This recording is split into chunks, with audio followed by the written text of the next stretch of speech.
जय श्री राम। जय जय श्री सीताराम। श्री रामचरितमानस के पाठ में आज का प्रसंग है कि लंका में युद्ध से पहले विभीषण ने रावण को अंतिम बार समझाने की कोशिश की थी। हनुमान जी के लंका दहन के बाद और श्री राम की सेना समुद्र पार कर जब लंका पहुंचने की तैयारी कर रही थी, उस समय विभीषण ने रावण को चेताया कि श्री राम कोई साधारण मानव नहीं बल्कि परम धाम के भगवान हैं। उन्होंने कहा कि श्री राम की शक्ति अनंत है, वे धर्म के प्रतीक हैं और उनके विरुद्ध युद्ध करना विनाश को बुलाना है। विभीषण ने आग्रह किया कि रावण सीता जी को सम्मानपूर्वक श्री राम को लौटा दे, जिससे लंका और रावण दोनों की रक्षा हो सके। रावण ने अहंकार के कारण विभीषण की बात नहीं मानी। उसने विभीषण का अपमान किया और उसे सभा से निकाल दिया। विभीषण ने अपने बड़े भाई को समझाने का हर प्रयास किया, परंतु जब सच्चाई और धर्म को ठुकराया गया तब विभीषण ने लंका त्याग कर श्री राम का साथ स्वीकार किया और बाद में वही लंका का राजा बना। इस प्रसंग से हमें यह सीख मिलती है कि अहंकार मनुष्य को विनाश की ओर ले जाता है, चाहे वह कितना भी शक्तिशाली क्यों न हो। सच्चा हितैषी वही है जो गलत समय पर सही सलाह दे, भले ही वह कड़वी लगे। धर्म, सत्य और सद्भाव का साथ अंत में विजय दिलाता है, जबकि अन्याय और अहंकार हार की ओर ले जाते हैं। परिवार या समाज की गलत बातों का समर्थन नहीं करना चाहिए, बल्कि सच का साथ देना चाहिए, जैसे विभीषण ने दिया। इस प्रकार यह प्रसंग हमें सत्य, धर्म और विनम्रता का महत्व सिखाता है। सचिव वैद गुरु तीन जो प्रिय बोलहि भय आस, राज धर्म तन तीन कर होय बेग यहि नास।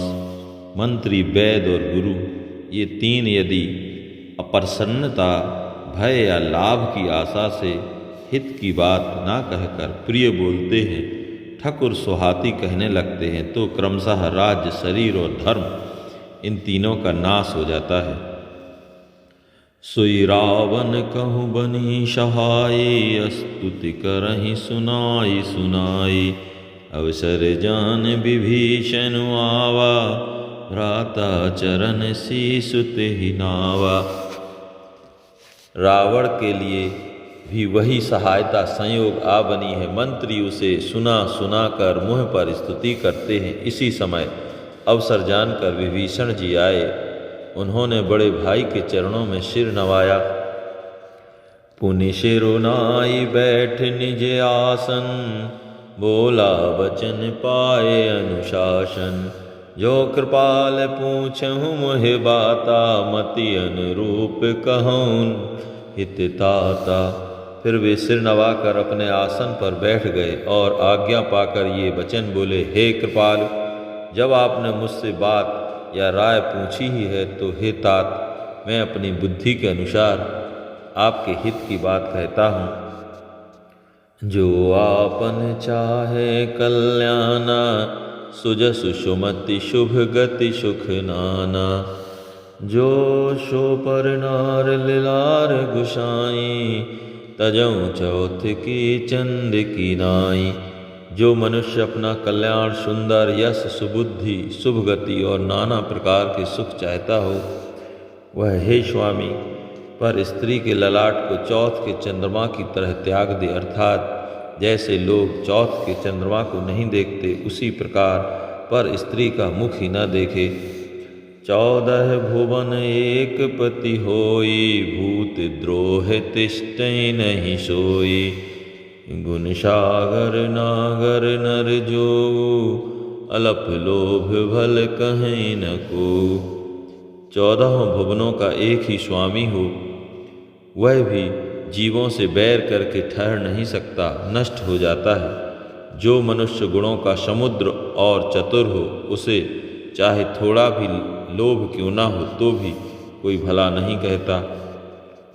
काम क्रोध मद लोभ सब, नाथ नरक के पंथ। शब परिहरि रघुबीरहि, भजहु भजहि जेहि संत। हे नाथ, काम, क्रोध, मद और लोभ ये सब नरक के रास्ते हैं। इन सब को छोड़कर श्री रामचंद्र जी को भजिए, जिन्हें संत सत्पुरुष भजते हैं। तात राम नहीं नर भूपाला, भुवनेश्वर कालहु कर काला। ब्रह्म अनामय अज भगवंता, व्यापक अजित अनादि अनंता। हे तात, राम मनुष्यों के ही राजा नहीं हैं, वे समस्त लोकों के स्वामी और काल के भी काल हैं। वे संपूर्ण ऐश्वर्य, यश, श्री, धर्म, वैराग्य एवं ज्ञान के भंडार हैं, भगवान हैं। वे निरामय, विकार रहित, अजन्मा, व्यापक, अजेय, अनादि और अनंत ब्रह्म हैं। गौ द्विज धेनु देव हितकारी, कृपा सिंधु मानुष तनुधारी। जन रंजन भंजन खल भ्राता, वेद धर्म रक्षक सुनु भ्राता। उन कृपा के समुद्र भगवान ने पृथ्वी, ब्राह्मण, गौ और देवताओं का हित करने के लिए ही मनुष्य शरीर धारण किया है। हे भाई सुनिए, वे सेवकों को आनंद देने वाले, दुष्टों के समूह का नाश करने वाले और वेद तथा धर्म की रक्षा करने वाले हैं।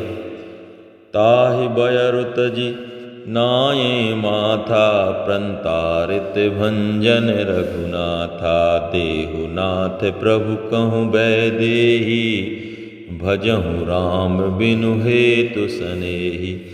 बैर त्याग कर उन्हें मस्तक नवाइए, वे श्री रघुनाथ जी शरणागत का दुख नाश करने वाले हैं। हे नाथ, उन प्रभु सर्वेश्वर को जानकी जी दे दीजिए और बिना ही कारण स्नेह करने वाले श्री राम जी को भजिए।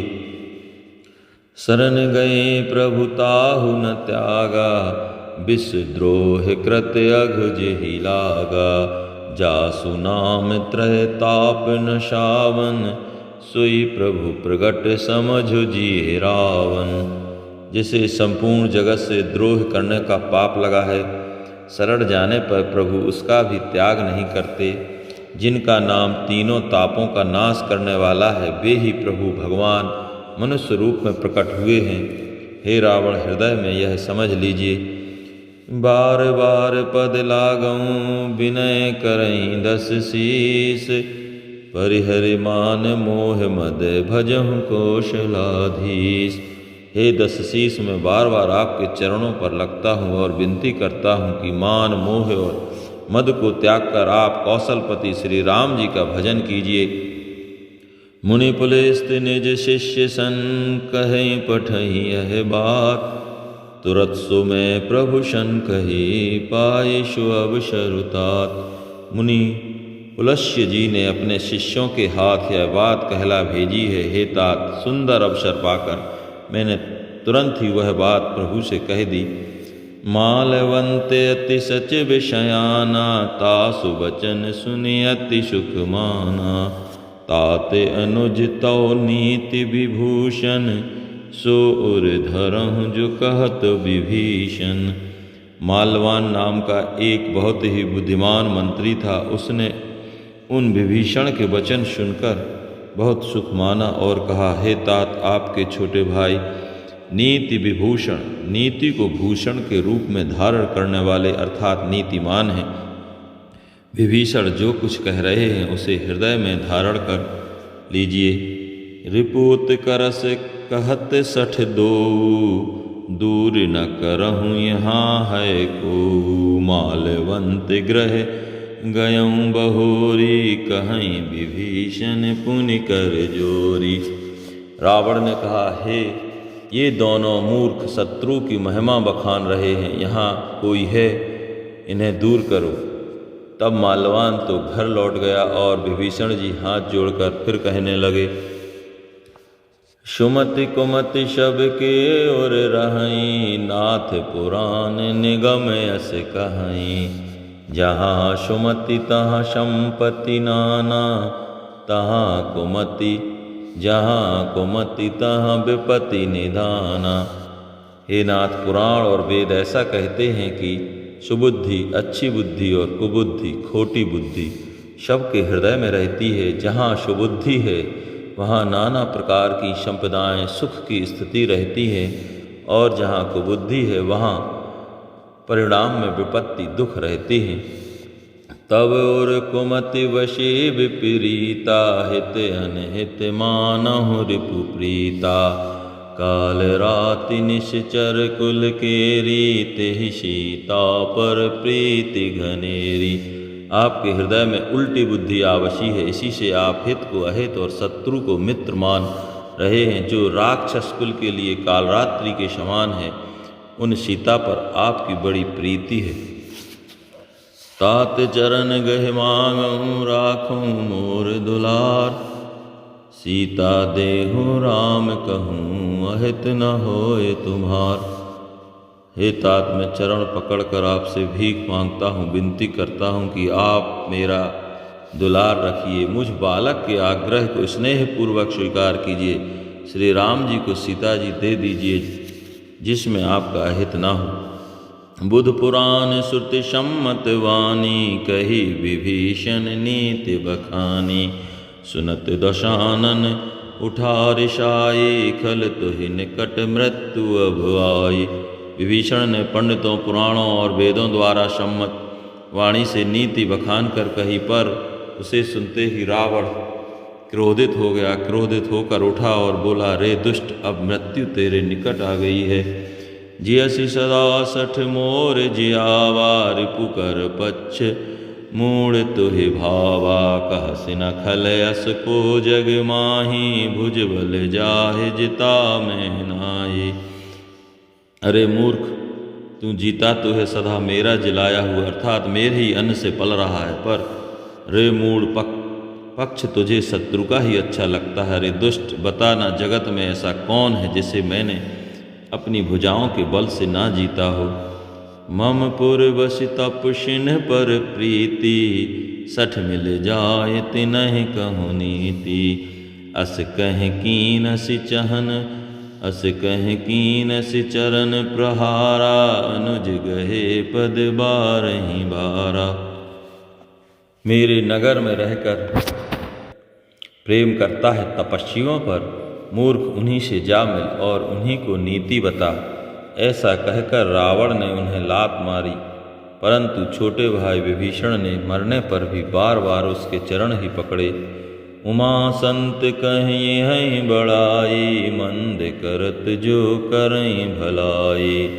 तुम पितु सरस भले ही मुहि मारा, राम भजे हित नाथ तुम्हारा। शिव जी कहते हैं, हे उमा संत की यही बढ़ाई है, यही महिमा है कि वे बुराई करने पर भी बुराई करने वाले की भलाई ही करते हैं। विभीषण जी ने कहा, आप मेरे पिता के समान हैं, मुझे मारा सो तो अच्छा ही किया, परंतु हे नाथ, आपका भला श्री राम जी को भजने में ही है।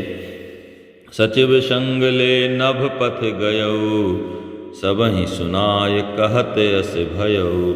इतना कहकर विभीषण अपने मंत्रियों को साथ लेकर आकाश मार्ग में गए और सबको सुनाकर वे ऐसा कहने लगे। राम सत्य संकल्प प्रभु, सभा काल बस तोरि। मैं रघुवीर शरण अब जाऊं, देहु जनि खोरि।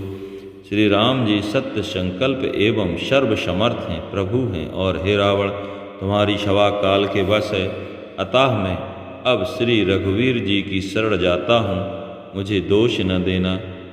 जय जय श्री राम, जय जय श्री सीताराम।